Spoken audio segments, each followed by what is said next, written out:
أعوذ بالله من الشيطان الرجيم. بسم الله الرحمن الرحيم. يا أيها الناس اتقوا ربكم الذي خلقكم من نفس واحدة وخلق منها زوجها وبث منهما رجالا كثيرا ونساء واتقوا الله الذي تساءلون به والأرحام إن الله كان عليكم رقيبا.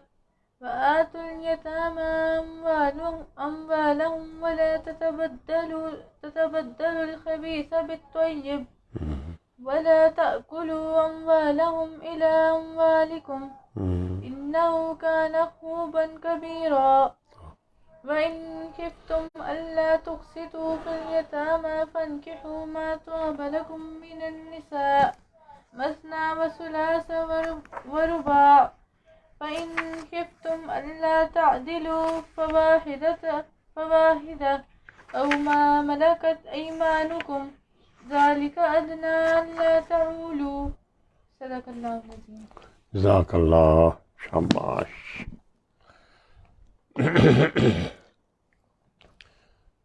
اعوذ باللہ من الشیطان الرجیم. یہ ہٹائیں پیچھے. بسم اللہ الرحمن الرحیم. الحمدللہ آج 27 روزے پورے ہو گئے.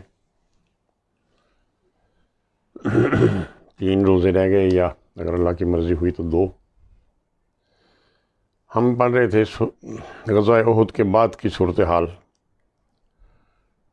اس میں کس طرح قبائل کے حوصلے بڑھ گئے اور کس طرح انہوں نے سار اٹھانا شروع کیا، اور کس طریقے سے چھوٹے چھوٹے ایسی مہمات درپیش آئیں جن کو سر کیا گیا. پھر سورۃ صف نازل ہوئی، سورۃ آل عمران نازل ہوئی، جن کے اندر شکست کے بعد، شکست کے یعنی اس کا کہنا چاہیے کہ کثیر یا عظیم جانی نقصان کے بعد حوصلہ افزائی کی گئی. پھر یتیموں اور بیواؤں کے مسائل. تو ان کے ساتھ ہی سن 4 ہجری کے شروع میں جنگ احد، شوال 3 ہجری میں جنگ احد ہوئی. تو شعبان 3 ہجری سے لے کے شعبان 6 ہجری تک کے مختلف حصوں کے دوران سورۃ نساء نازل ہوئی. اس کا موضوع معاشرتی احکام اور خاندان سے ریاست تک کی مضبوط اجتماعیت کی تعلیم ہے. جنگ احد کے شکست کے بعد مدینہ میں بہت سے مسائل پیدا ہو گئے تھے اور منافقین کی ہمتیں بڑھ گئی تھیں. یتیموں، وراثت، بیواؤں کے نکاح اور مار کے مسائل ساتھ اٹھا چکے تھے. چنانچہ سورۃ نساء میں زیادہ تر حسن معاشرت کے احکام ہیں. فرمایا گیا ہے کہ میاں بیوی ایک دوسرے کے لیے اجنبی نہیں ہیں. نکاح کے نتیجے میں ہی رشتہ داریاں اور خاندان بنتے ہیں، اس لیے رشتوں کو قائم و دائم رکھنا چاہیے. اب ظاہر ہے کہ کوئی ضروری نہیں کہ پرانی رشتہ داریاں ہی ہوں تو ہی شادیاں ہوتی ہیں. شادی ہو گئی تو رشتہ داری قائم ہو گئی اور اس کو پھر قائم رہنا چاہیے. اس کے بعد واضح حکم ہوا کہ یتیموں کا مال کھانا حرام ہے. یتیموں کے مال دانا افراد کی نگرانی میں رکھے جائیں اور بالغ ہونے پر یتیموں کا مال انہیں واپس کیا جائے. اور وارننگ دی گئی کہ اگر کوئی یتیموں کا مال کھائے گا تو دوزخ میں جلے گا. یتیم تو ابھی چھوٹے جو یتیم ہیں، بالغ نہیں ہیں، وہ تو نہیں اپنا مال سنبھالنے کے قابل ہوتے. تو کسی کو نگران مقرر کرنا ہے تو وہ کوئی دانا آدمی ہو. کثیر تعداد میں عورتیں بیوہ ہو چکی تھیں، اس لیے 2 3 4 عورتوں سے نکاح کی اجازت دی گئی، بشرطے کہ ہر بیوی کے ساتھ مساوی سلوک کیا جا سکے اور ہر ایک کو حقوق پورے ادا کیے جا سکیں. لیکن اگر یہ خیال ہو کہ انصاف نہیں کر سکوں گا تو پھر ایک سے زیادہ شادی نہ کرے. اور یہ بھی اس لیے حکم دیا گیا تھا، بلکہ اجازت نہیں، میں تو کہوں گا حوصلہ افزائی کی گئی تھی کہ اتنی بیوہ عورتیں ہو چکی تھیں کہ بھائی جتنی طاقت ہے، جتنا تم برداشت کر سکتے ہو خرچہ، یا جتنوں کو رکھ سکتے ہو، 2 3 4 سے نکاح کر لو. اگر انصاف نہیں کر سکتے تو پھر ایک ہی. بیویوں کا مہر خوشی خوشی ادا کرنے کا حکم دیا گیا ہے۔ اگر آپ کو یاد ہو تو مہر کے بارے میں اب یہ تیسری دفعہ بات ہو رہی ہے۔ لوگ مہر کہہ دیتے ہیں، لکھ لیتے ہیں، بعد میں ادا نہیں کرتے، بلکہ دیہات میں تو یہاں تک خیال ہے کہ کہتے ہیں وہ جی معاف کرا لیں گے، یعنی یہ پہلے سے ذہن میں ہوتا ہے وہ جی ہم نے معاف کرا۔ بیوی بیچاری کیا کرے گی؟ بیویوں کا مہر خوشی خوشی ادا کرنے کا حکم ہے۔ مہر فرض ہے، اور یہ قنطار یعنی ڈھیر سارا بھی ہو سکتا ہے، ہم باہر بھی دولت کے ہوں تو وہ بھی ہو سکتا ہے، آپ دے سکتے ہیں مہر میں، اور مہر کی واپس نہیں لیا جا سکتا۔ اس کی سورۃ النساء کی آیت نمبر 20 ہے۔ بیویوں کے حقوق بتائے گئے ہیں اور ان سے حسن سلوک کا حکم دیا گیا ہے۔ پھر وہ ان 15 خواتین کی تفصیل بتائی گئی ہے جن سے نکاح نہیں ہو سکتا۔ آیت نمبر 12 سے 14 میں وراثت کے احکام کھول کر بتا دیے گئے اور انہیں حدود اللہ قرار دے دیا گیا، جن کی خلاف ورزی کی سزا دوزخ ہے۔ عرب کے علاقے میں عورتوں اور بچوں کو وراثت میں سے حصہ نہیں دیا جاتا تھا۔ اسلام نے بچوں اور خواتین کو بھی وراثت کا حقدار قرار دے دیا۔ آیت نمبر 15 میں بدکاری کی سزا بھی بتائی گئی ہے، جو بعد میں سورۃ نور کی آیت نمبر 2 کے آنے پر تبدیل ہوئی۔ 5ویں پارے کی ابتدا میں قیدی عورتوں اور لونڈیوں کے احکام ہیں، حقوق زوجین ہیں۔ اب دیکھیے نا، یہ سارے جو ہیں قوانین آ رہے ہیں ایک سوسائٹی کے قائم کرنے کے لیے۔ جہاں ایک معاشرہ قائم ہوگا تو اس کے اندر کچھ آداب، کچھ قوانین اور کچھ اصول ہوں گے، ان کے اوپر ہی چل سکے گا۔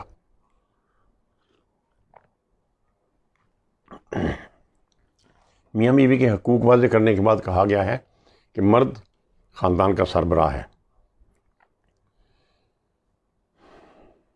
حقوق اللہ کی وضاحت کی گئی ہے کہ اس کی عبادت خالص شرک کی ملاوٹ کے بغیر کی جائے، اور پھر ایک دفعہ کہا گیا ہے کہ زبردستی سے بیویوں کا وارث بننے سے روکا گیا ہے۔ یہ ایک ایسی صورت ہے جو یہاں ہمارے یہاں بہت زیادہ پیش نہیں آتی، شاید سندھ میں آتی ہو۔ کو بیویوں کے وارث خامن تو نہیں ہے، خامن تو صرف اس میں سے جتنا حصہ اللہ نے مقرر کر دیا اتنے کا وارث ہے، تو وہ بیویوں کی پوری دولت ہڑپ کرنے پہ اس سے روکا گیا ہے۔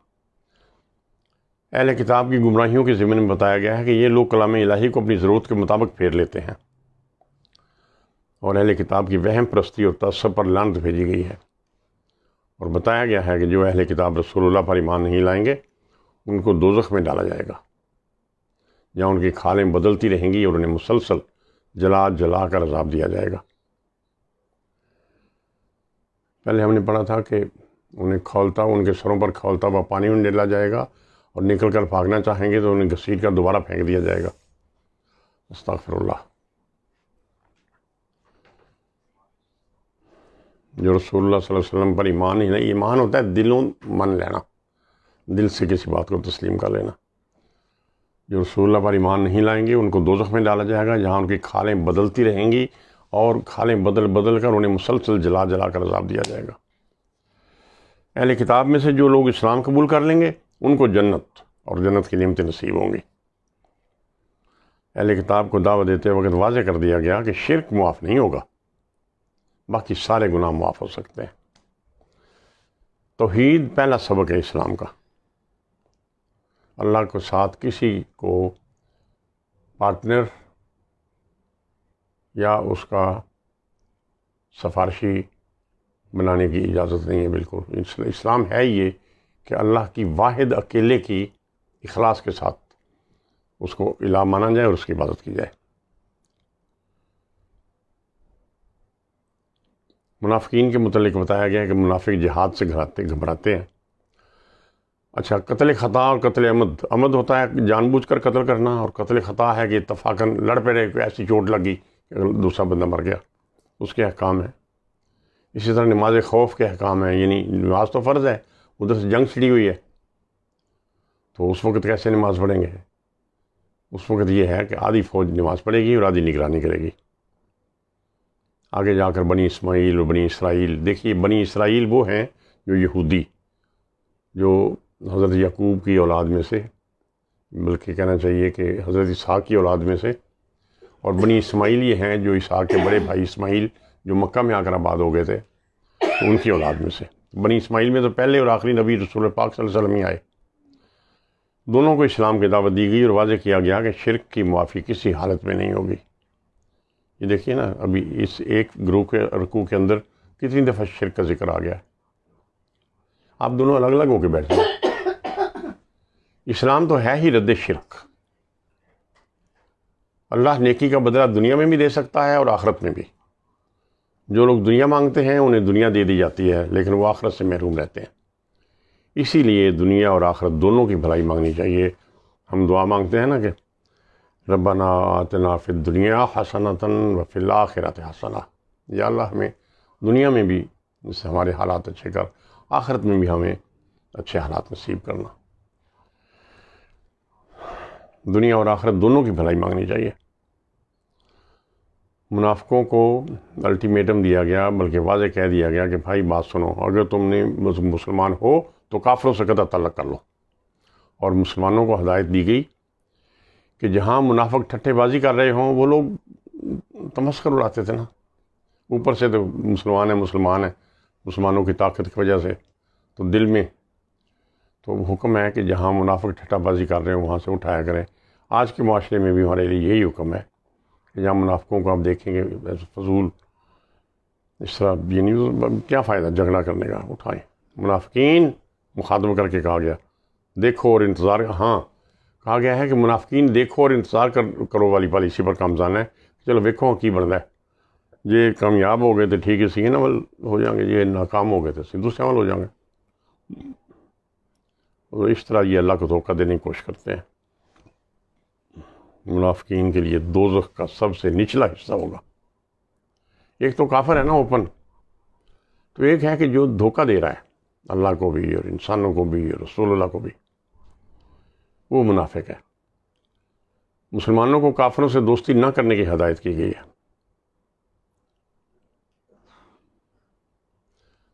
ایک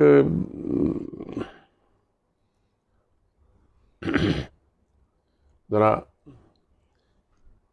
ایک ایسا تھا واقعہ آپ کے سامنے پیش آیا کہ ایک مسلمان نے چوری کر لی اور الزام یہودی پر لگا دیا۔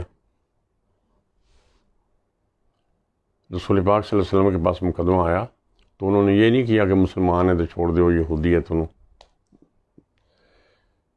رسول اللہ نے اس مجرم اور اس کے عزیزوں نے چرب زبانی سے آپ کو متاثر کر لیا۔ اس مسلمان نے باتیں کر کے اور اس کے رشتہ داروں نے باتیں کر کر کے آپ کو متاثر کر لیا، اور قریب تھا کہ آپ یہودی کے خلاف فیصلہ سنا دیتے کہ اللہ تعالیٰ کی طرف سے اس کی آیات نمبر 105 اور 106 نازل ہوئیں، جن میں فرمایا گیا آپ دغا بازوں کی طرف سے سٹینڈ نہ لیں اور اللہ تعالیٰ سے معافی مانگیں۔ دیکھیے مجھے حیرت ہوتی ہے کہ رسول اللہ علیہ وسلم کو یعنی کیا کہنا چاہیے کہ ہلکی پھلکی ڈانٹ پڑتی رہتی ہے، اگر ایسے ہونے لگا ہے تو ایسے نہ کریں۔ یعنی رسول اللہ کو کہا گیا ہے کہ آپ دھوکے بازوں کی طرف سے سٹینڈ نہ لیں، اللہ تعالیٰ سے معافی مانگیں، بے شک اللہ تعالیٰ بے حد مہربان اور بخشنے والا ہے۔ اب اگر حضور کو علم غیب حاصل ہوتا تو کیسے ہو سکتا تھا کہ وہ اس کی طرف مائل ہو جاتے؟ بس میں اتنی بات کہہ کے آگے چلتا ہوں۔ آیت کرسی میں اللہ تعالیٰ نے فرمایا کہ منزل کہ ما یحیطون بشیء من علمہ الا بما شاء، جی ولا یحیطون بشیء من علمہ الا بما شاء، کہ کوئی اللہ تعالیٰ کو تو ہر بات کا علم ہے، لیکن کوئی اس میں سے ایک تنکے برابر بھی علم حاصل نہیں کر سکتا، یا بات پتہ نہیں کسی کو لگ سکتی جب تک اللہ تعالیٰ خود نہ بتائے۔ تو یہاں بھی پھر بتایا گیا کہ اگر حضور کو علم ہوتا غیب کا تو پھر کیوں غلط فیصلے کی لوگ بتاتی؟ اللہ تعالیٰ نے بچا لیا۔ کسی مومن کو جان بوجھ کر قتل کرنے والے کی سزا جہنم ہے، جہاں وہ ہمیشہ رہے گا، اور صرف سزا نہیں بھگتے گا، اس پر اللہ کا غضب اور لعنت پڑتی رہے گی۔ ہجرت کا واضح حکم دے دیا گیا، کیونکہ کچھ لوگ جو باقی مکہ میں تھے فیملیز، وہ بھی انسان کو شیطان کی اطاعت سے بچنے کا کہا گیا، کیونکہ وہ اسے گمراہی میں دور تک لے جاتا ہے۔ عورتیں ہر معاشرے میں مردوں کے سامنے دبی ہوتی ہیں یا تھیں، تو فرمایا جا رہا ہے کہ عورتوں پر ظلم کرنے اور ان کے حقوق مارنے سے منع کیا گیا ہے۔ شہروں میں بیٹھ کر آپ کو یعنی جو مڈل کلاس میں نہیں نظر آتا، لوئر کلاس میں اور اپر کلاس میں عورتوں کے بڑے حقوق ضائع ہوتے ہیں۔ ہدایت کی گئی ہے کہ اگر میاں بیوی کے درمیان اختلاف ہو جائے تو انہیں آپس میں صلح کر لینی چاہیے، کیونکہ صلح ہی سب سے بہتر ہے۔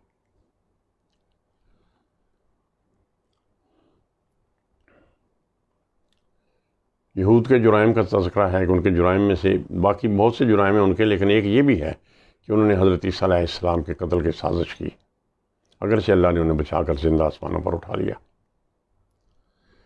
آیت نمبر 157 میں عیسائیوں کو صاف بتا دیا گیا کہ حضرت عیسیٰ قتل نہیں کیے گئے۔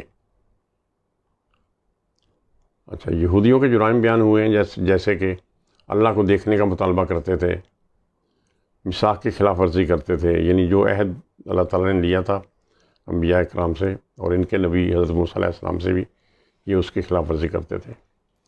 حضرت مریم پر بہتان لگاتے اور حضرت عیسیٰ علیہ السلام کی نبوت کا انکار کرتے تھے، سود خوری کرتے تھے، جو سبت یعنی سیٹرڈے کو کچھ نہ کرنے کا ان کو حکم تھا اس کی خلاف ورزی کرتے، بچھڑے کی عبادت کرنے لگ گئے جب حضرت موسیٰ کوہ طور پر 40 دن کے لیے گئے ہوئے تھے، اور اپنے انبیاء کو قتل کرتے رہے۔ مثلا حضرت یحییٰ علیہ السلام کو بھی انہوں نے قتل کروایا خود ہی کہہ کے۔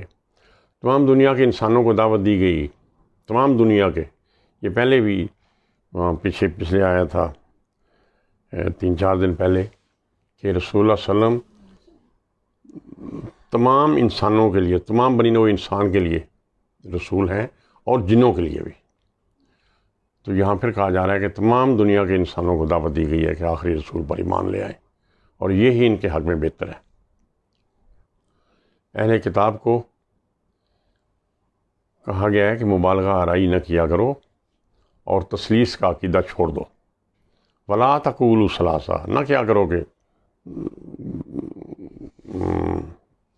باپ، بیٹا اور روح القدس کہ 3 خدا مت بناؤ۔ اور کہا گیا ہے کہ خود حضرت عیسیٰ علیہ السلام نے تو اپنے آپ کو اللہ کا بندہ کہلوانے میں کبھی شرم محسوس نہیں کی، تو آپ انہیں کیوں مبالغہ کرتے ہو؟ اللہ کے بندہ تھے اور رسول تھے۔ آخر میں حضرت محمد صلی اللہ علیہ وآلہ وسلم کی رسالت پر ایمان لانے کی دعوت یہ کہہ کر دی گئی ہے کہ جب واضح دلیل اور نور آ جائے تو اس کے بعد اس کو تسلیم کر لینا اور اسلام لانا ضروری ہے۔ ایمان لا کر اس کی پیروی کرنے والوں کو رحمت اور صراط مستقیم کی بشارت دی گئی ہے۔ اب یہ تھی یعنی جو منافقین کی صورتحال اس وقت پیدا ہو گئی تھی، یہ معاشرے کا پورا بگاڑ پیدا ہو گیا تھا کہ لوگ آپ کے سامنے بیٹھے ہوئے مسلمان بن کر اور آپ ان پر بھروسہ نہیں کر سکتے۔ اس میں جیسا کہ میں نے بتایا کہ وراثت کے احکام آیت نمبر 12 سے 14 میں کلیئر کر کے بتا دیے گئے۔ میں آپ کو بتا دیتا ہوں وہ کیا احکام ہے کہ کسی مرنے والے کا ترکہ تقسیم کرنے سے پہلے مرحوم یا مرحومہ نے اگر کوئی وصیت کی ہو وہ ادا کی جائے گی، اگر اس پر کوئی قرض ہو تو وہ ادا کیا جائے گا، اسی طرح کوئی امانت ہو تو پہلے وہ واپس کر دی جائے گی، اگر اس نے کوئی وعدہ کیا ہو تو وہ ادا کیا جائے گا۔ اس کے بعد جو ترکہ بچ جائے وہ خالص جو اس کا مال بچے وہ اس طریقے سے تقسیم ہوگا کہ بیوی کو اگر اولاد نہ ہو بیوی کی تو بیوی کو خاوند کی دولت میں سے آدھی مل جائے گی، اور اگر اولاد ہو بیوی کے ترکہ میں سے خاوند کو، اگر بے اولاد ہو تو خاوند کو آدھی ملے گی، اگر اولاد ہے تو خاوند کو چوتھا حصہ ملے گا۔ باقی اولاد میں اس طرح تقسیم ہوگا کہ ہر بھائی کو بہن سے 2 گنا ملے گا۔ اگر خاوند فوت ہوا ہے تو بیوی کو کیا ملے گا؟ پہلے امانات، قرض، وصیت نکال کے اس کے بعد جو خالص اس کا ہوگا اس میں سے اگر اولاد نہیں ہے تو اس کی بیوی کو 8واں حصہ ملے گا، اور نہیں 4تھا حصہ، اور اگر اولاد ہو تو 8واں حصہ ملے گا، باقی اسی طرح اولاد میں سے تقسیم ہوگا۔ پھر کچھ ایسے لوگ ہوتے ہیں جو بے اولاد بھی ہوتے ہیں لیکن ان کے ماں باپ بھی زندہ نہیں ہوتے،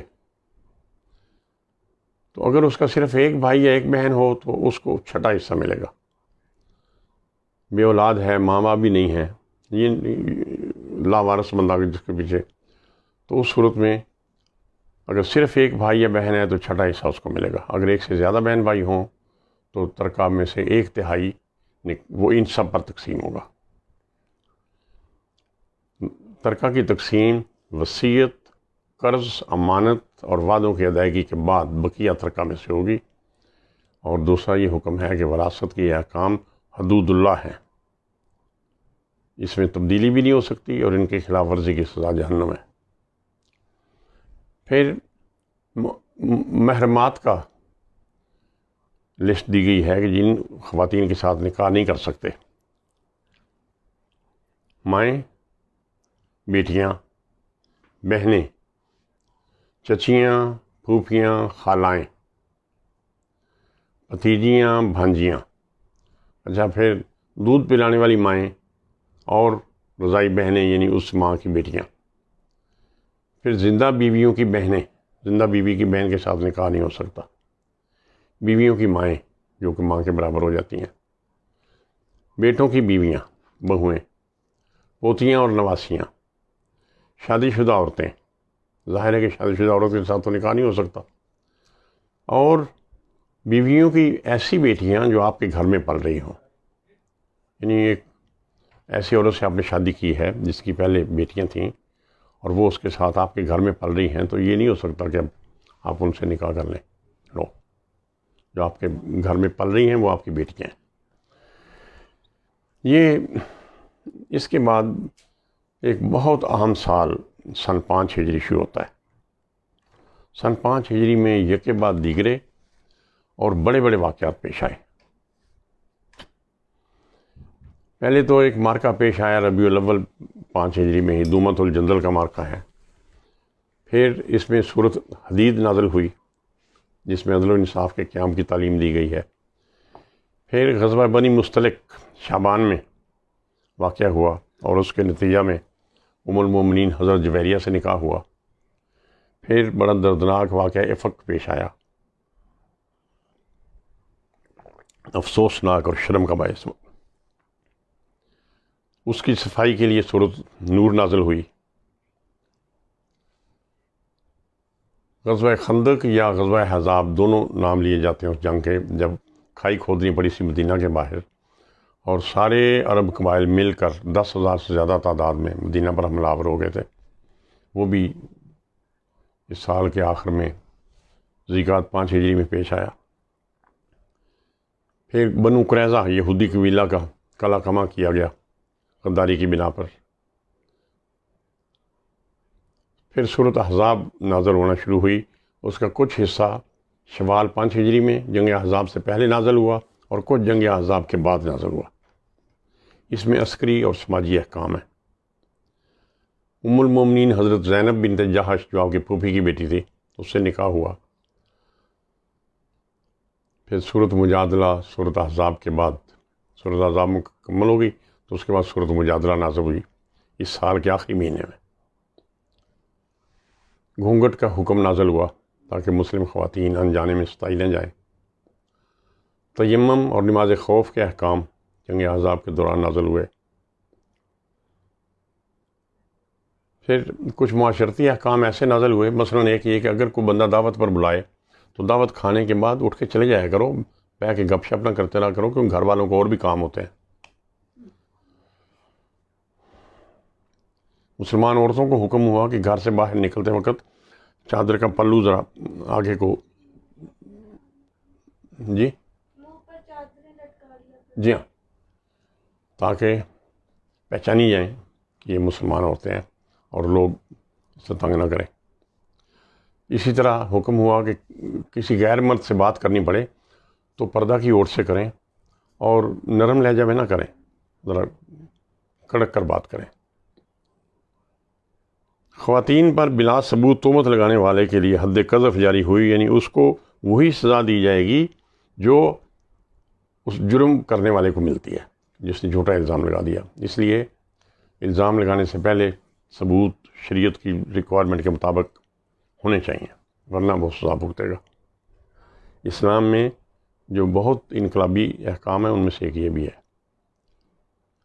اور اپنی بیوی پر خامند بعض اوقات لگا دیتے ہیں، ہم نے آنکھوں سے دیکھا ہے لوگوں کو، استغفر اللہ ربی من کل ذنب واتوب الیہ، بیوی پر اگر کوئی خامند بلا ثبوت شہادت تہمت لگائے تو اس کے لیے لعان کا طریقہ نافذ ہوا ہے۔ پھر لوگ کہہ دیتے تھے کہ جی تو میری ماں ہے، یا اس طرح لفظ کر کے اس طرح کہتے ہیں، اب یہ طلاق ہو گئی ہے، نہیں، وہ غیر مؤثر قرار دے دی گئی۔ تیمم کی اجازت مل گئی کہ اگر پانی نہیں ملتا تو تیمم آپ کو پتہ ہے نا کہ صاف کپڑے یا کسی مٹی پر یوں ہاتھ کر کے تو اس طرح یوں مان لو تاکہ پتہ ہو کہ ہم تیاری کر رہے ہیں نماز کی۔ تو یہ میں نے آپ کو سمری بتا دی۔ سن 5 ہجری بہت اہم سال ہے۔ جو شروع کا بتایا مارکہ دومۃ الجندل، وہ ربیع الاول تیسرا مہینہ ہوتا ہے۔ یہ جب دوسرے مارکہ بدر سے واپسی کے بعد 6 مہینے بعد خبر آئی کہ شمال میں شام کی سرحد کے قریب دومۃ الجندل کے علاقہ میں راہزن قبائل کافی تعداد میں اکٹھے ہو کر مدینہ پر حملے کا سوچ رہے ہیں۔ چنانچہ آپ سن 5 ہجری کے ربیع الاول کے آخری ہفتے میں 1000 ساتھیوں کے ہمراہ ان کی طرف روانہ ہوئے اور بے خبری میں ان پر ٹوٹ پڑے۔ وہ لوگ میدان چھوڑ کر جدھر منہ آیا ادھر نکل گئے۔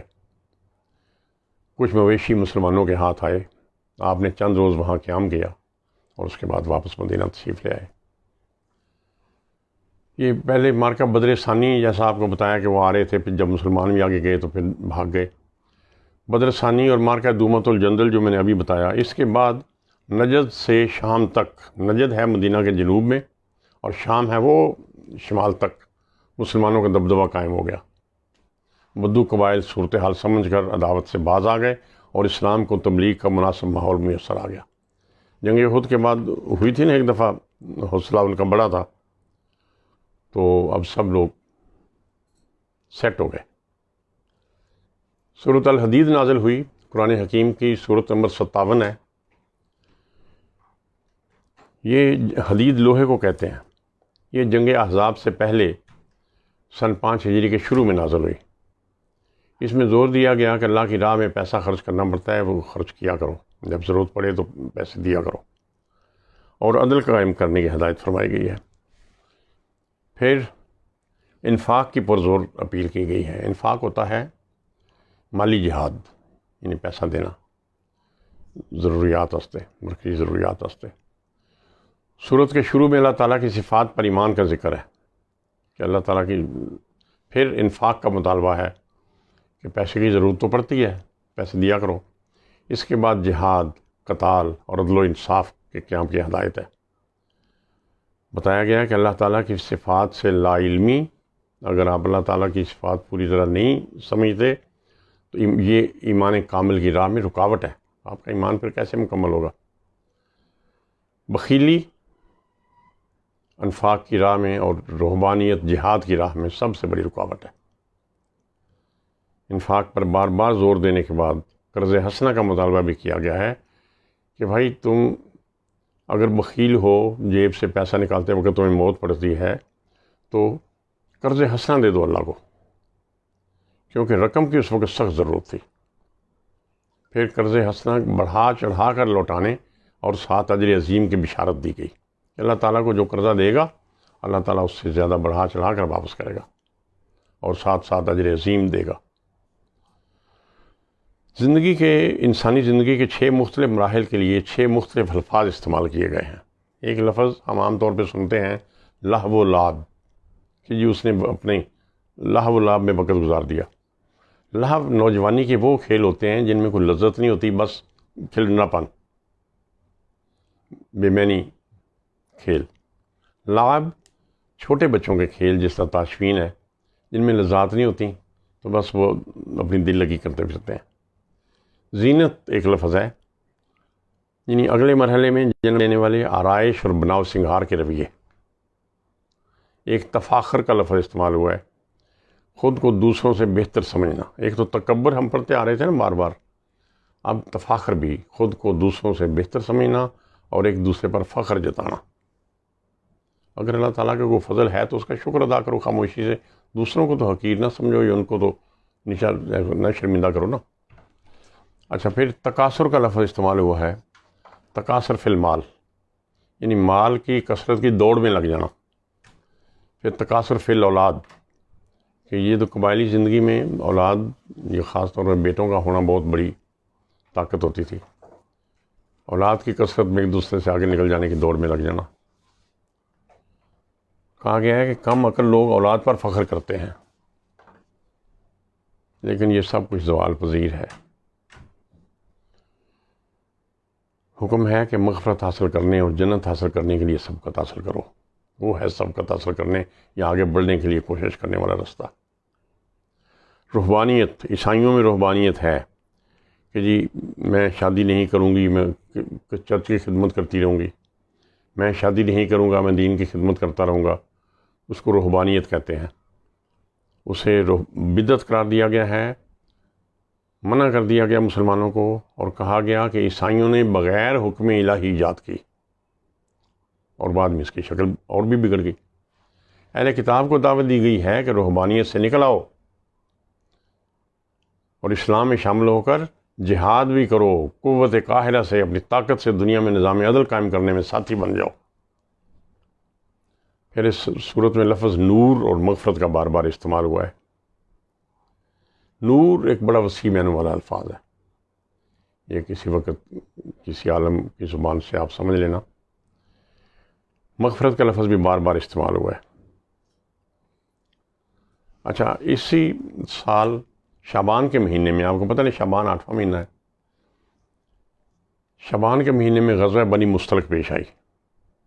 میں جتنے واقعات آپ کو بتا رہا ہوں، جتنی صورتوں نازل ہونا بتا رہا ہوں قرآن شریف کی، وہ مہینوں کے حساب سے بھی بالکل اس ترتیب سے بتا رہا ہوں کہ جو دوسرے مہینے میں کام ہوا پہلے بتایا، جو تیسرے مہینے میں کام ہوا سال کے وہ بعد میں بتایا.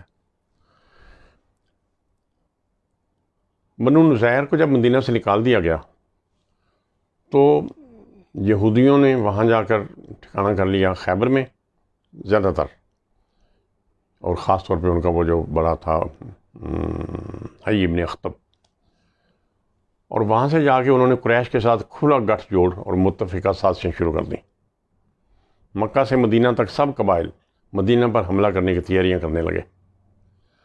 رسول اللہ بھی بے خبر نہیں تھے. ایک قبیلہ تھا انمار اور ایک قبیلہ تھا سالبہ، 3 نقطوں والی سے کے ساتھ. جب ان کا ارادہ معلوم ہوا تو آپ 400 صحابہ کو لے کر ان کی طرف روانہ ہوئے. انہیں رسول اللہ کے پہنچنے سے پہلے خبر ہو گئی اور وہ فرار ہو کر پہاڑوں میں چھپ گئے.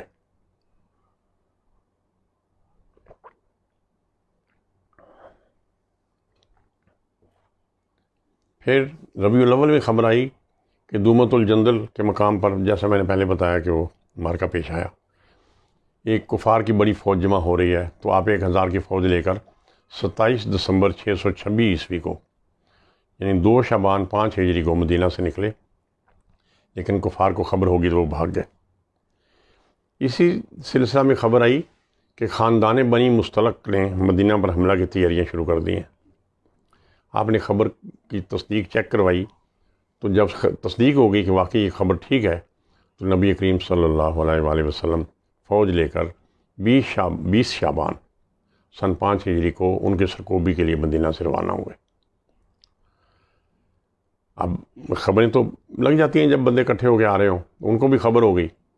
تو خبر ہونے پر وہ جو جمع ہو رہا تھا لشکر ان کا بنی مستلق کا، وہ بھی منتشر ہو گیا، ادھر ادھر بھاگ گئے. اور ان کا سردار حارث بن ابی زرار تھا، وہ بھی کہیں چلا گیا. لیکن آبادی کے اندر جو لوگ موجود رہ گئے انہوں نے دفاع میں کچھ دیر تک خوب تیر برسائے، اور ان میں سے 10 آدمی مارے بھی گئے اور جلدی انہوں نے ہتھیار ڈال دیے. باقی 600 افراد گرفتار ہوئے، جن میں حارث کی ذہین و فتین بیٹی جویریہ بھی شامل تھیں.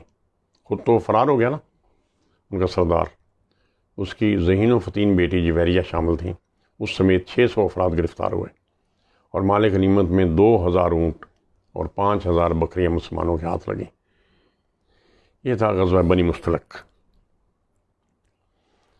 مال غنیمت کے ساتھ ساتھ اس وقت دستور یہ تھا کہ سارے جنگی قیدی بھی لشکریوں میں تقسیم کر دیے جاتے تھے.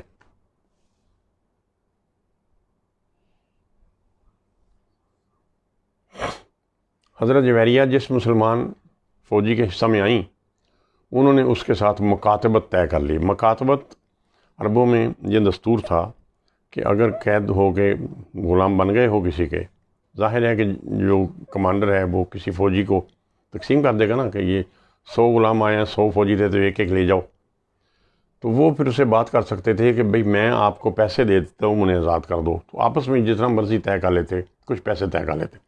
فرض کریں جی میں آپ کو 1000 روپیہ دوں گی تو مجھے آپ آزاد کر دیں، تو جس کے حصے میں آئی تھیں وہ مان گیا، ٹھیک ہے مجھے 1000 روپیہ دے دو، آزاد ہو جو۔ حضرت جویریہ کے پاس پیسے تھے نہیں، وہ تو قیدی تھیں، اس لیے چندہ کر کے پیسے دینے کا سوچا، اور چندے کے سلسلے میں ہی حضور اکرم صلی اللہ علیہ وآلہ وسلم کی خدمت میں حاضر ہوئیں۔ جب وہ آئیں مسجد میں آپ کو آ کے ملی تو مسجد میں آتے ہوئے آپ کے حضرت عائشہ والے حجرے کے سامنے سے گزریں، تو اس وقت حضرت عائشہ بھی اپنے حجرہ میں موجود تھیں۔ انہوں نے آپ کو جاتے ہوئے دیکھا رسول پاک کی خدمت میں، تو جب رسول پاک کی خدمت میں حاضر ہو کر انہوں نے کہا کہ میری مکاتبت طے ہو گئی ہے تو پیسوں کا انتظام کوئی نہیں، وہ میں مجھے کہیں قرض ارینج کر دیں پیسے کس طرح۔ تو آپ صلی اللہ علیہ وآلہ وسلم کو جب پتہ چلا کہ یہ سردار کی بیٹی ہے تو آپ نے فرمایا کیا یہ بہتر نہیں کہ تمہاری طرف سے میں رقم ادا کر دوں اور تمہیں اپنی زوجیت میں لے لوں، تمہارے ساتھ نکاح کر لوں؟ تو حضرت جویریہ نے منظور کر لیا۔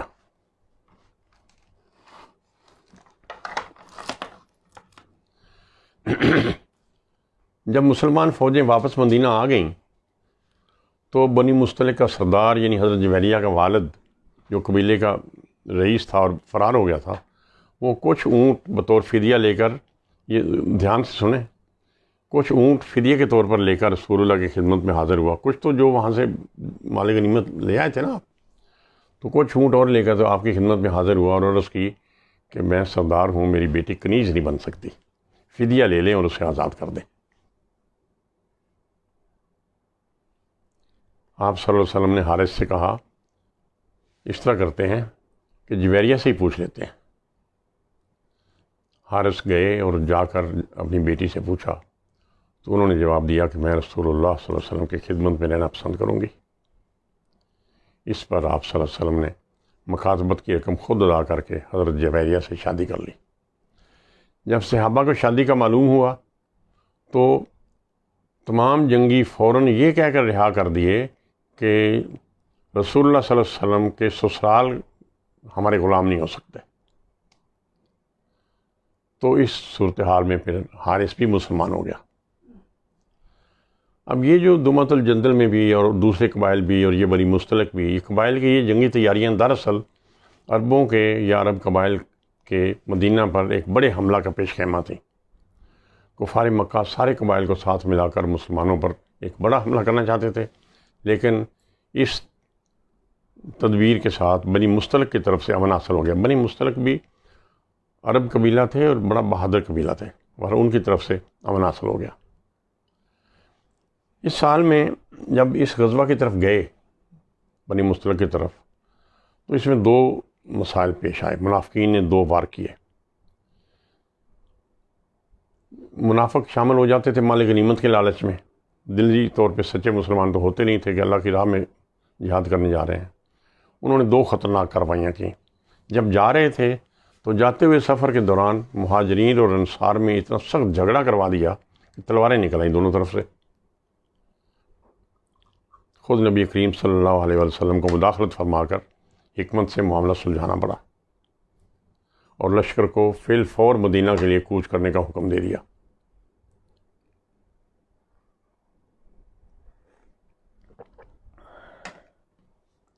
لشکر دن رات چلتا ہوا دوسرے دن ظہر کے بعد مدینہ میں داخل ہوئے تو مجاہدین اتنا تھکے ہوئے تھے کہ گھر پہنچتے ہی انہیں نیند نے آدوایا اور سب بے خبر سو گئے، اور لوگوں کے ذہن سے عبداللہ بن ابی کے فتنہ کا اثر ظاہر ہو گیا۔ عبداللہ بن ابی نے جھگڑا کروایا تھا پانی کے موضوع پر، پانی رستے میں پلانے کے موضوع پر۔ دوسری کارروائی منافقوں نے جو کی وہ اس سے بھی خوفناک تھی۔ وہ حضرت عائشہ صدیقہ رضی اللہ تعالیٰ عنہا کی ذات پر تہمت تھی، جسے واقعہ افق کے نام سے یاد کیا جاتا ہے، الف ف کشف والا کاف۔ واپسی کے دوران ایک منزل پر قیام کے بعد عرب رواج کے مطابق منہ اندھیرے روانگی ہوئی تو حضرت عائشہ صدیقہ کی ڈولی اٹھا کر اونٹ پر لاد دی گئی، حالانکہ وہ خود اس میں موجود نہیں تھیں، چونکہ آپ کا چھوٹی سی عمر تھی، تھوڑا سا بدن تھا، اتنا وزن کا فرق نہیں محسوس ہوا اٹھا کر اونٹ پر ڈولی رکھنے والوں کو۔ تو ویسے بھی جب روانگی ہوتی ہے تو اس وقت چلو چلو چلو چلو کا شور ہوتا ہے۔ حضرت عائشہ صدیقہ اس وقت کھیتوں میں گئی ہوئی تھیں رفع حاجت کے لیے۔ وہ وزن زیادہ نہ ہونے کی وجہ سے اٹھانے والوں کو اندازہ ہی نہیں ہوا کہ ہودج خالی ہے۔ جب وہ واپس آئیں تو اس وقت تک قافلہ جا چکا تھا۔ وہ وہیں بیٹھ گئیں اپنی چادر ماتھے کے اوپر نیچے کر کے کہ جب پتہ چلے گا تو ظاہر ہے کہ واپس آ کر لے جائیں گے۔ اسی دوران ایک صحابی جو پیچھے رہ گئے تھے، صفوان ان کا نام تھا، وہ آ پہنچے۔ انہوں نے حضرت عائشہ کو دیکھا تو سبحان اللہ کہہ کر دوسری طرف منہ کر کے کھڑے ہو گئے۔ یہ بھی اپنی موجودگی کی اطلاع دینے کا کتنا اچھا طریقہ ہے کہ بجائے نام لینے کے دیہات میں لوگ کہتے ہیں کہ عائشہ تم بیٹھی ہو، اچھا کیوں پیچھے رہ گئیں؟ نہیں، انہوں نے یہ شائستگی سے احترام کے ساتھ صرف اتنا کہا سبحان اللہ، اور دوسری طرف منہ کر کے کھڑے ہو گئے، چلو خود ہی بولیں گی، خود ہی بتائیں گی نہ کچھ۔ حضرت عائشہ صدیقہ رضی اللہ تعالیٰ عنہ ان کے اونٹ پر سوار ہو گئیں تو حضرت صفوان مہار پکڑ کر چلتے ہوئے، تیز تیز چلتے ہوئے قافلے کو جا ملے۔ اس واقعہ کو بنیاد بنا کر منافقین نے تہمت لگا دی، اور جیسا کہ دستور ہے لوگ بری بات کو جلد مان لیتے ہیں۔ کچھ سچے مسلمان بھی اس دھوکے میں آ گئے اور ان مسلمانوں کو سزا دی گئی۔ اللہ تعالیٰ نے اس کے بعد سورۃ نور نازل فرمائی اور بذریعہ وحی خود حضرت عائشہ رضی اللہ تعالیٰ عنہ کو اس الزام سے بری فرمایا، اور یہ الفاظ ارشاد ہوئے، یہ بات سن کر لوگوں نے یہ کیوں نہ کہہ دیا کہ یہ صرف بہتان اور افطرا ہے، کہ جدوں ایسی گندی گل سنی تو اس نے ایک دوسرے نوگے تو چلانے کی ضرورت سی، تو فوراً کہندے دے کہ رسول اللہ صلی اللہ علیہ وسلم نے سورۃ نور میں نازل ہونے والے حکم کی تعمیل میں مصطح بن اسامہ، حسان بن ثابت، دیکھو نا آپ کے نعت خوان تھے، اور ایک خاتون حمنہ بن جہش کو 80 درے لگوائے، کیونکہ یہ پہلے جو قانون ہوا تھا نا قذف کے دور میں 80 کوڑے کی سزا دی، کیونکہ ان تینوں نے ام المومنین پر جھوٹا بہتان باندھا تھا۔ قرآن حکیم کی سورت نمبر 24 سورۃ نور اسی پس منظر میں نازل ہوئی، جس میں قانون قذف کی وضاحت ہے۔ نور کے معنی روشنی، ہدایت، انکشاف، یہ نور بڑے وسیع معنی ہیں۔ کسی وقت کوئی مولوی صاحب یا مفتی صاحب ہوں تو ان سے موقع ملے تو آپ کو نور کی وضاحت پوچھنی چاہیے۔ یہ شعبان یا رمضان میں غزوہ بنی مستلق کے سفر سے واپسی پر نازل ہوئی، جس زمانے میں منافقین مدینہ حضرت زینب صدیقہ کے خلاف پراپگنڈا کر رہے تھے اور حضرت عائشہ صدیقہ پر ناقابل الزام لگایا گیا تھا۔ یہ دو معاملات تھے اس وقت درپیش۔ سورۃ نور کا موضوع صحیح عقیدہ توحید کے ساتھ اسلام کے آئلی، معاشرتی، سماجی اور اجتماعی قوانین پر عمل، حضرت عائشہ صدیقہ رضی اللہ تعالیٰ عنہا کی برات ہوتا ہے کسی کو جرم سے بری قرار دے دینا، اور پاک دامن عورتوں پر تہمت کی سزا ہے، جیسا کہ بتایا کہ اس پر عمل درآمد بھی کیا گیا۔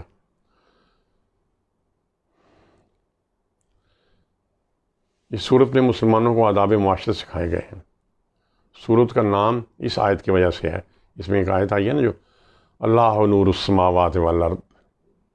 ہمارے ایک بہت مہربان کزن تھے بھائی نذیر، وہ ذمہ تھے محکمہ نہر میں، تو ہم دونوں کے کزن تھے، تو ہمارے اوپر بڑے مہربان تھے وہ، تو ہم ان کو بھائی جی کہتے تھے۔ اچھا، ان کو یہ تھا جب بھی کبھی بیٹھے ہوتے ہیں نا ایسے لوگ نا، تکیہ کلام اکیلے بیٹھے بیٹھے کچھ کہہ دیتے ہیں، تو ان کے منہ سے جب بھی نکلتا یہ نکلتا اللہ نور السماوات والارض۔ اس کی وجہ سے سورۃ نور اس کا نام ہے۔ اللہ تعالیٰ بھائی نذیر کی مغفرت کرے، یاد آ گئے۔ سورت کا مرکزی مضمون یہ ہے کہ منافقت اور کفر کو چھوڑو اور اسلام کے اجتماعی سماجی قوانین پر عمل کرو، اور اس صورت میں فتح مکہ کا بھی اشارہ کیا گیا ہے۔ پہلی 34 آیات میں دیکھیے مسلسل کتنا لمبا حصہ فوجداری اور معاشرتی احکامات ہیں، ایسے فوجداری اور معاشرتی احکامات جن سے الزام تراشیاں، تہمتیں اور ناجائز تعلقات روکے جا سکیں۔ پھر پرندوں، بادلوں، بجلی اور بارش جیسی مثالوں سے توحید کے دلائل دیے گئے ہیں۔ آپ اس بات پر ضرور دھیان دیا کریں جتنے سننے والے دوست ہیں کہ درس اول توحید ہے۔ میں جتنا پڑھتا ہوں مجھے یہ سمجھ آتی ہے کہ اسلام کی آمد کا مقصد ہی توحید کا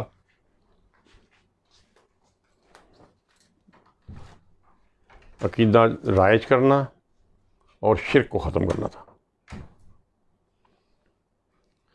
پرندوں، بادلوں، بجلی اور بارش جیسی مثالوں سے توحید کے دلائل دیے گئے ہیں۔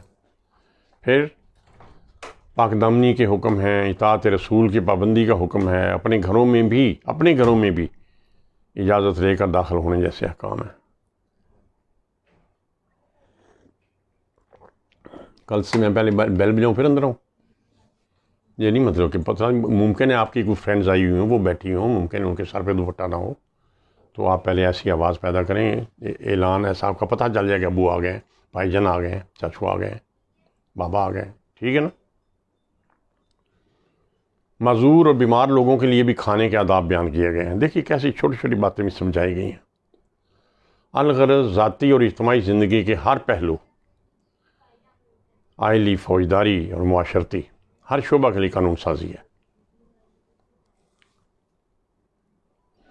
جھوٹی تہمت کی سزا 80 کوڑے مقرر کی گئی، اس کی آیت نمبر 4 میں سورۃ نور کی، اور ان پر جیسا آپ نے دیکھا کہ 3 مسلمانوں پر نافذ بھی کی گئی ہے سزا۔ اچھا، اس صورت میں واقعہ افق یعنی بہتان والے واقعہ پر تبصرہ بھی ہے اور اس سے متعلقہ احکام ہے۔ گھروں میں داخلے کے احکام ہیں، آنکھیں نیچے رکھنے اور اپنی زینت اور زیورات کو چھپانے کے احکام۔ عورت کی فطرت ہے کہ وہ زیور بھی پہنے گی، میک اپ بھی کرے گی، لیکن اس کے لیے حکم ہے کہ اس کو چھپا کے رکھو۔ آپس میں اپنے گھر میں آپس میں بیٹھ کے لوگ تو دیکھتے رہے نا، ایسی باتیں بناتے ہیں لوگ۔ اور پھر نکاح کے احکام بیان ہوئے۔ دیکھیے اسلام سے پہلے کی معاشرت میں اور اسلام میں کیا فرق ہے۔ انقلاب تو اس کو کہتے ہیں نا کہ واضح چینج آئے۔ غلاموں اور لونڈیوں کے بھی نکاح کی ترغیب دی گئی ہے کہ آپ کے پاس غلام ہیں، یعنی آج کل آپ ملازم سمجھ لیں، لڑکی ہے لڑکا ہے تو ان کے بھی کہیں نہ کہیں نکاح کرواؤ، غلاموں کے ساتھ ہی کروا دو، لیکن ان کے نکاح کرواؤ تاکہ ان کی زندگی شروع ہو جائے۔ آیت نمبر 33 میں کعبہ خانے چلانے کی ممانعت کی گئی ہے۔ منافقوں کا سردار عبداللہ بن ابی، یہ عرب تھا اور رسول پاک والے ننہال کے قبیلہ خزرج میں سے تھا، بڑا معزز آدمی تھا مدینہ کا، لیکن دیکھیے معاشرت کی کیا حالت تھی کہ وہ بھی کعبہ خانہ چلاتا تھا، اور میں نے کہیں پڑھا ہے کہ 12 بدکماش عورتیں اس نے رکھی ہوئی تھیں اس کعبہ خانے میں، اور ان کی کمائی کھاتا تھا، اور اس کے باوجود معزز تھا۔ سورہ نور میں اللہ تعالیٰ کی صفات کا تعارف کرایا گیا، مومنین منافقین کے اعمال اور صفات کا فرق بیان ہوا ہے۔ ہاں، پھر یہ کہ اب ماں باپ کے کمرے میں منہ اٹھا کے نہ چلے جاؤ، بوڑھی عورتوں کے احکام ہیں، کھانا کھانے، سلام کرنے، اور تیسری دفعہ میں بتا رہا ہوں کہ گھروں میں داخلے کے احکام ہیں۔ یہ دیہاتی پنجابی میں کہتے ہیں نا کہ ایویں منہ چک کے نہیں وڑائی دا، یہ دیہات میں تو ویسے کہتے بھی ہیں کھنگورا مار کے آئی دا، اور واقعی جو ہم نے دیکھا تھا کہ جو مہذب لوگ تھے وہ اپنے گھر میں آنے سے پہلے بھی کبھی دروازے پہ کھڑا ہو کے تھوڑی دیر کو بات کسی کے ساتھ کر لی، یا اس قسم کی کوئی آواز پیدا کر دی۔ ہوتا یہ ہے کہ آپ کی اپنی گھر کی عورتیں بھی اگر سر سے پیر کے خدا جانے کنگھی کر رہی ہیں، کچھ کر رہی ہیں، تو انہوں نے ذرا سنبھلنا ہو، یا ان کی کوئی سہیلیاں آ کے بیٹھی ہوں، ہمسائیاں آ کے بیٹھی ہوں، ان کی بے پردگی نہ ہو۔ جماعتی نظم و ضبط کے احکامات سکھائے گئے ہیں، اور پھر جتنے یہ قوانین اور قواعد بتائے گئے ان کو نافذ کرنے کے لیے قانونی، معاشرتی اور فوجداری قوانین کے نفاذ کا کہا گیا ہے کہ یہ جو کام بتائے گئے ہیں ان کو نافذ کرنے کے لیے قوانین بنائیے تاکہ باقاعدہ ان کو آپ معاشرے میں نافذ اور جاری کر سکیں۔ اب آئیے مسلمانوں کے اوپر مشرکین اور کفار کے سب سے بڑے حملے کی طرف۔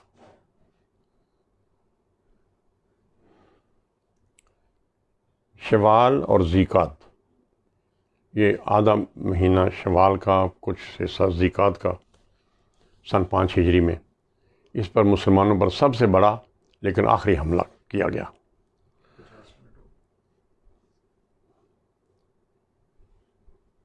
اچھا چلو غزوہ خندق پڑھ لیتے ہیں۔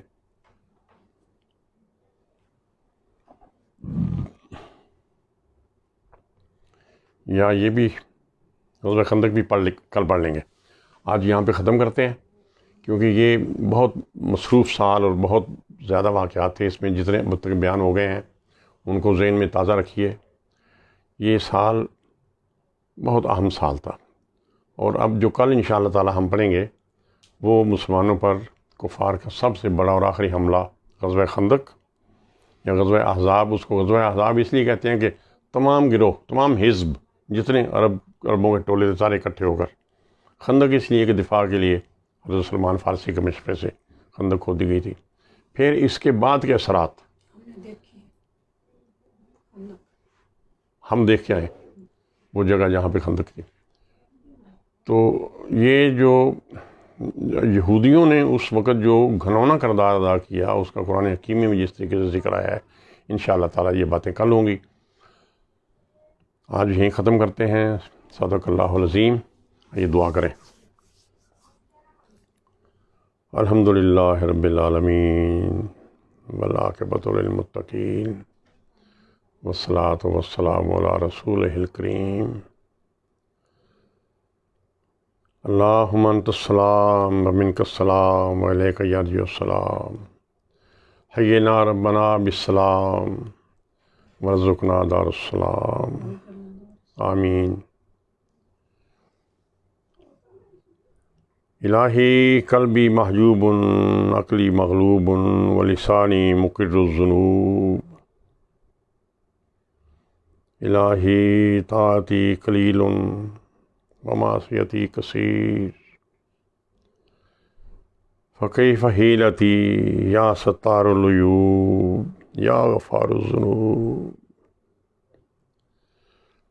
اللہم انی اسألک العفو والعافیہ، اللہم انی اسألک العفو والعافیہ، اللہم انی اسألک العفو والعافیہ۔ اللہ تعالیٰ آپ سب کو اپنی حفظ و امان میں رکھے، جتنی احتیاط ضروری ہے وہ سب کیجیے، جتنی بھی احتیاط کر لیں وہ کم ہے۔ اللہ تعالیٰ آپ سب کو اپنی حفظ و امان میں رکھے، آمین برحمتک یا رب العالمین۔